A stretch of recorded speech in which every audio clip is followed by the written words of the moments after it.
tu vas bien? Moi ça va vraiment mieux. Là je vais bien, au top. En tout cas je pense. J'espère ça pour commencer. Souvent ça me fait ça. Quand je suis malade. Donc ça va être une vidéo, encore une fois. Faut que je me reprenne parce que ça fait plus de 2 semaines, de l'autre vidéo, fait que faut que dans deux, ça fait 2 semaines. Ouais, c'est ça, faut que je me reprenne un peu. Donc ça va être une vidéo tout simplement, je vais te lire une histoire. J'ai décidé de faire ça tout doucement. C'est une vieille histoire, je vais t'en montrer. Je vais t'en montrer. Donc je pense que ça paraît que c'est une vieille histoire. Elle est toute déchirée un petit peu. Ça date des années 70. C'est mon père qui avait ça quand il était petit. Donc c'est pourtant pourquoi il est aussi gros. Dans le fond, c'est dans un livre, il y a différentes histoires. Donc j'ai décidé de te lire l'histoire. L'histoire de La Belle au Bois dormant. Je pense que tout le monde connaît, non?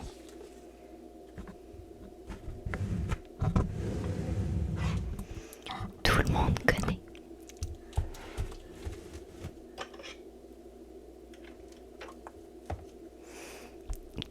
C'est une fabuleuse histoire, je trouve, La Belle au Bois dormant. J'adore le film, le vieux film, l'original. Donc voilà, j'espère que tu vas aimer. Donc mets tes écouteurs, mets-toi dans un endroit calme, calme, calme, calme. Et tu peux te détendre, détendre, détendre, détendre, détendre, détendre. Commencez tout de suite. Je vais essayer de bien prononcer les mots. Mais c'est quand même des durs mots. Hein. C'est quand même, on dirait, un français avancé pour moi. Parce que je dis pas ces mots-là tous les jours, mais je vais faire de mon mieux. Ok. J'ai pas ramassé mon bureau. Donc, ça fait un petit peu de bruit. Désolée pour toi.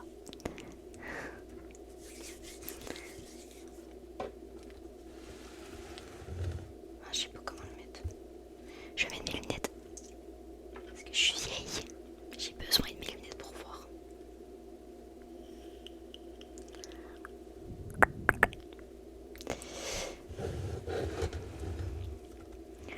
Au tas jardin, bien loin d'ici, vivait un roi et une reine.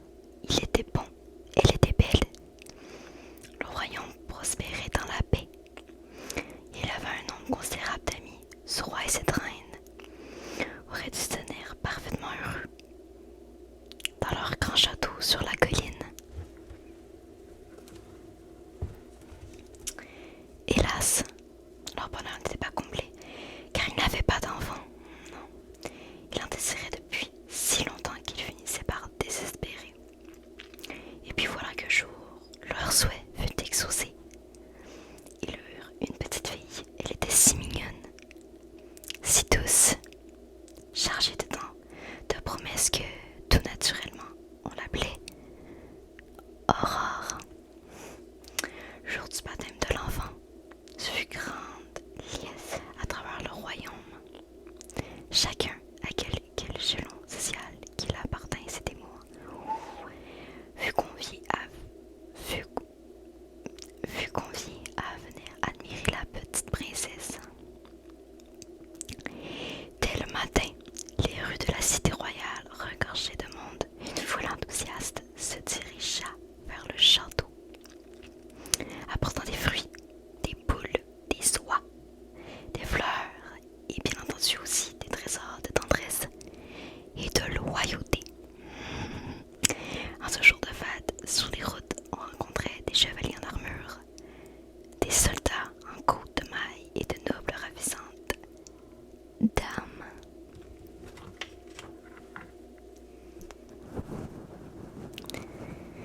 Tous rendaient au château pour visiter le roi et sa charmante épouse.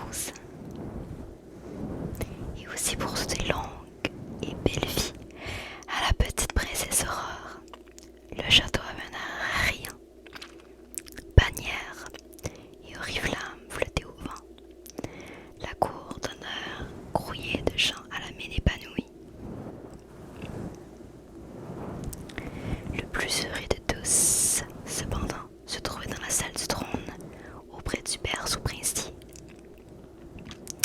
Inutile de préciser, n'est-ce pas, qu'il s'agissait du bon roi Stéphane, de la reine Solange, Solange, Solange, Solange, Solange, Solange. Les royaux époux acquièrent leur nom, moins royaux invités. Le roi Hubert du royaume voisin et son jeune fils, le prince Philippe, évidemment. Depuis longtemps, Stéphane et Hubert rêvaient de voir un jour leur royaume réuni pour que leur rêve devienne réalité. Il fallait que le prince Philippe fût officiellement fiancé à la princesse Aurore. Plus tard, quand il sera grand, il pourrait se marier. Devine qui? Avec Aurore, évidemment. Trop belle. Joue. Okay. Le prince Philippe avait apporté un cadeau pour la princesse en le présentant à la reine. Ils se sont soudain devenus importants. Après quoi, il s'approchait du berceau pour jeter un coup d'œil à sa future épouse. Il fit cela par pure politesse, car les bébés n'étaient pas, car le prince Philippe, tu vois. Cependant, quand ses yeux se posèrent sur leur berceau, ils se mirent soudain à briller. 3 minuscules et légères créatures étaient là, flottant sur un rayon de soleil. C'étaient 3 gentilles fées, Flora, Fauna et Belle Humeur. Elle aussi apportait des présents à la princesse.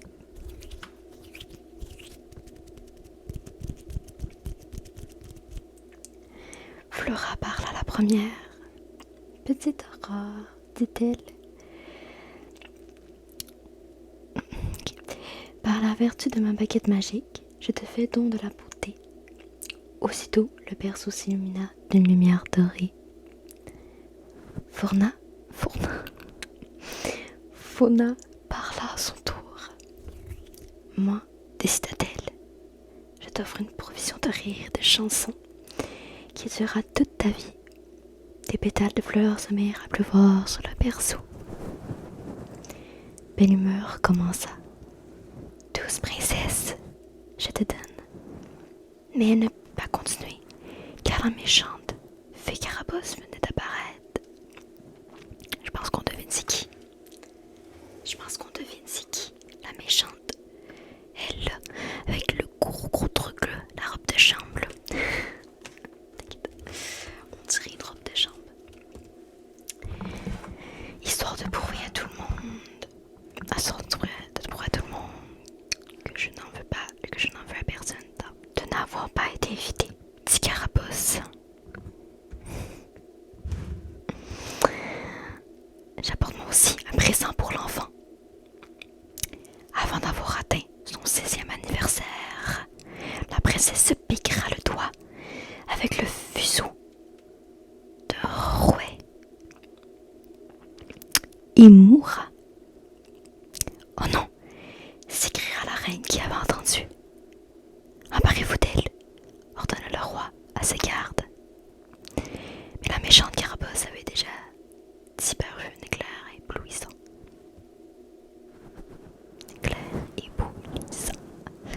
Je ne veux pas rompre l'enchantement de Carabosse, expliqua-t-elle, mais j'ai toujours un vœu à exprimer en faveur de l'enfant. Petite princesse, si tu ne piques le doigt, tu ne mourras pas. Mais tu tomberas dans un profond sommeil dont seul pourra t'attirer un baiser d'amour. C'est trop mignon. Faites brûler tous les rouets, conseilla le roi Hubert au roi Stéphane, et qu'il n'en reste plus un seul dans tout le royaume. Ainsi, votre fille ne sera plus en danger de se piquer. C'est faux, on le sait très bien.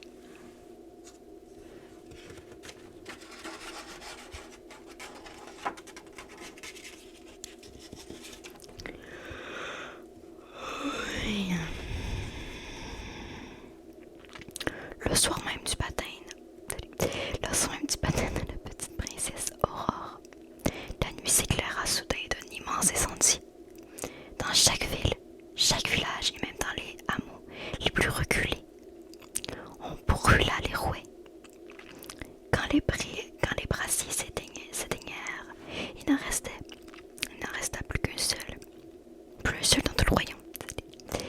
Dans la salle du trône, maintenant déserte, les 3 petites filles donnaient conseil.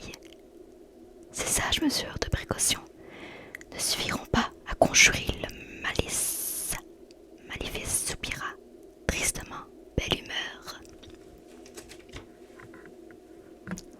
Il faut trouver mieux, murmura Flora. Puis plus bas encore, les murmures ont peut-être des oreilles. Suivez-moi. Flora se changea une petite flamme. Flora se changea en une petite flamme et alla volter au-dessus de coffrets à bijoux. Les autres l'imitèrent. Elles dégustèrent avec animation, mais de telle manière que Carabosse elle-même ne pouvait pas les comprendre. Il n'y a qu'une chose à laquelle Carabosse ne s'attend pas, expliqua Flora. Il n'y a qu'une chose qu'elle ne puisse pas imaginer, ni prévoir. C'est l'amour. Bien sûr, il nous faudra dresser notre plan avec soin. Voyons, je pense à la cabane du bûcheron, celle qui est abandonnée. Le roi et la reine ne feront pas d'objection. Je pense quand nous leur expliquerons que c'est le seul moyen de... À quoi penses-tu donc? À 3 paysannes qui élèveraient un enfant trouvé au fond de la forêt. C'est très gentil de leur part, dit Fauna. Mais qui sont ces paysannes? Flora brandit sa baguette. Fauna est belle humeur, ce qui regarde, surprise. Elle était métamorphosée.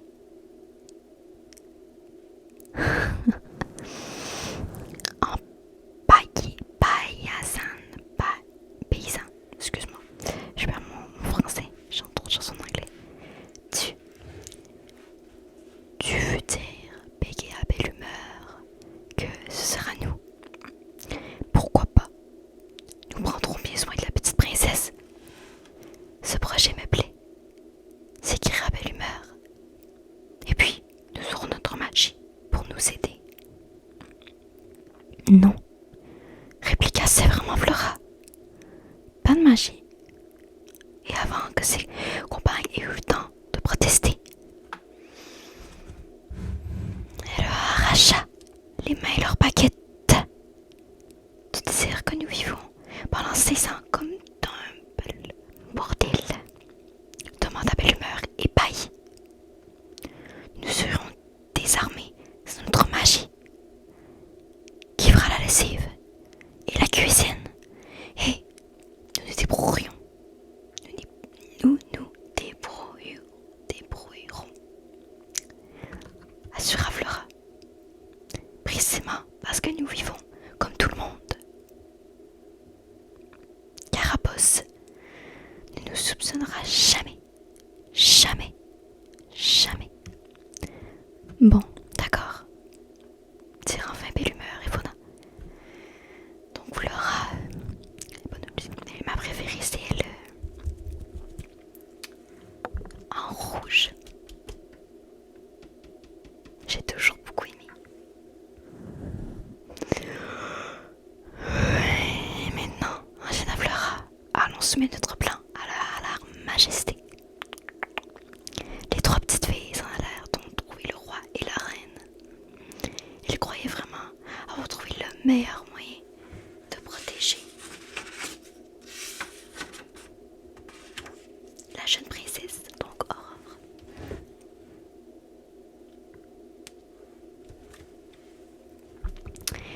Après les avoir entendus, les souverains acceptèrent leur proposition. Cette nuit-là, le bon roi Stéphane et sa bien-aimée reine assistèrent donc, le cœur lourd au départ de la petite princesse que les 3 bonnes fées emmènent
livre, je pense que c'était faute. Un gros livre de mode. Il contenait de très jolis patrons. Cette forme de robe meublée déclara Florent désignant un modèle. Églantine serait très belle ainsi, approuva Fauna. Mais comment coudre cette robe sans qu'elle nous voie? S'inquiéta Belle Humeur. Pratique. Si Églantine nous aperçoit en train de tirer l'aiguille, ce ne sera plus une surprise pour elle. Juste à cet instant, Églantine descendit de la chambre. Affairée comme elle l'était, les trois filles ne la virent pas s'approcher. Qu'est-ce que vous êtes en train de comploter toutes les trois? Demanda-t-elle. Rien du tout, répondirent les tantes en chœur. C'est-à-dire, reprit vivement Belle Humeur, qu'on ne doute que nous dérisions envoyé cueillir des murs. Ah, c'est ça, c'est ça, approuvent les autres. Approuvèrent les autres. Des tas de murs pour faire de la confiture. Elle lui tendirent un panier et son écharpe, puis la poussèrent dehors. Églantine se dirigea vers le bois en chantonnant. Ses tantes lui guièrent. Ne te presse surtout pas, mais ne t'éloigne pas trop, et ne parle pas aux étrangers. Au revoir, au revoir, au revoir. Et maintenant, déclara Belle Humeur quand Églantine fut hors de vue, je vais vite chercher nos baguettes. Pas de baguettes, décreta Flora. Ce n'est pas le moment de commettre une imprudence. Non, mais sans baguette, je ne saurais jamais confectionner un gâteau d'anniversaire. Se disait la pauvre Belle Humeur.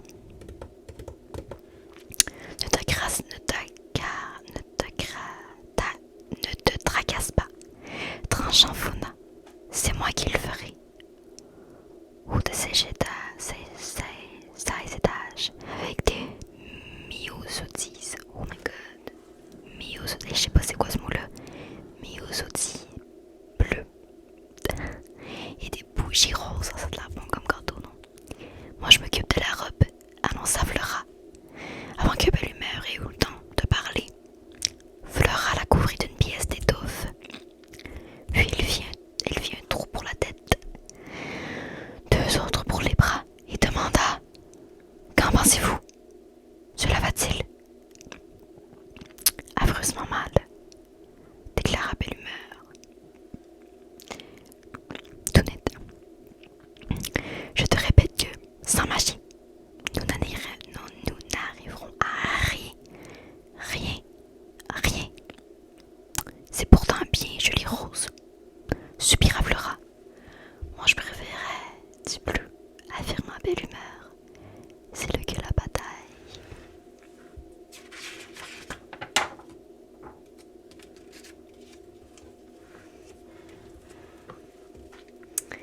Rose bleu, la robe était affreuse, et il semblait bien aussi que le gâteau fut mal parti.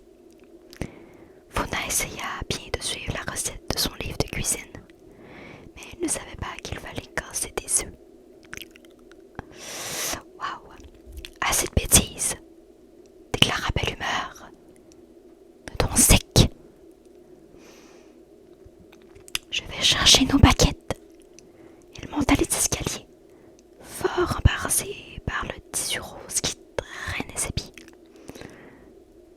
À ses pieds, excuse-moi, encore une fois. Cette fois, les deux autres ne songèrent pas à l'arrêter, tandis que les frères préparèrent son anniversaire dans la cabane. Églantine flânait dans le bois sans se presser. Ayant vécu sous la seule protection de cette tante, elle n'avait que d'autres amis que les oiseaux et les animaux de la forêt. C'est le meilleur pour elle. Quand elle s'assit sur un tronc d'arbre pour prendre un instant de repos, tout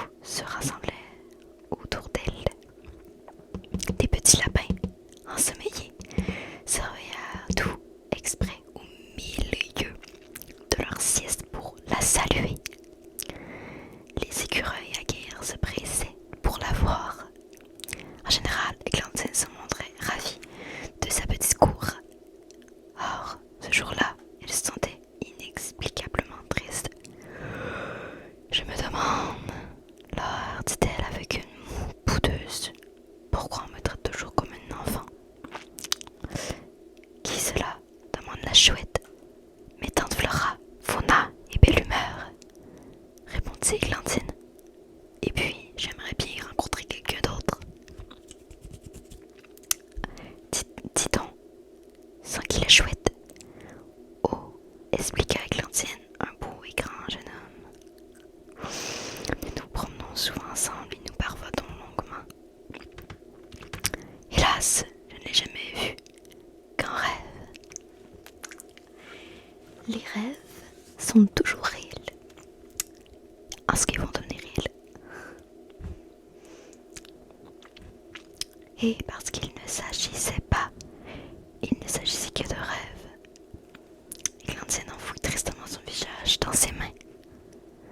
Or, il advint précisément que ce jour-là, le prince du royaume voisin, Philippe, se promenait à cheval à travers le bois. Il lui sembla entendre quelqu'un chanter. C'est Églantine. Elle ne pouvait rester triste longtemps. Non, elle ne pouvait rester triste longtemps. Sa voix était magnifique, un peu comme moi. Tu entends? Sam, son. C'est le cheval du prince Philippe. Dit Philippe à son cheval. Viens alors voir qui chante ainsi. Oh my god, chante. Quand le prince aperçut Églantine dans le sentier forestier, il la trouva si merveilleuse qu'il crut rêver. Je vous connais, chanta Églantine quand il le vit. Je me suis souvent promenée avec vous en rêve. Je vous connais moi aussi, chanta le prince à son tour. Puis il prit Églantine dans ses bras et tous deux se mirent à danser parmi les arbres. Oh, s'écria soudain Églantine en se libérant. J'avais oublié. Vous êtes un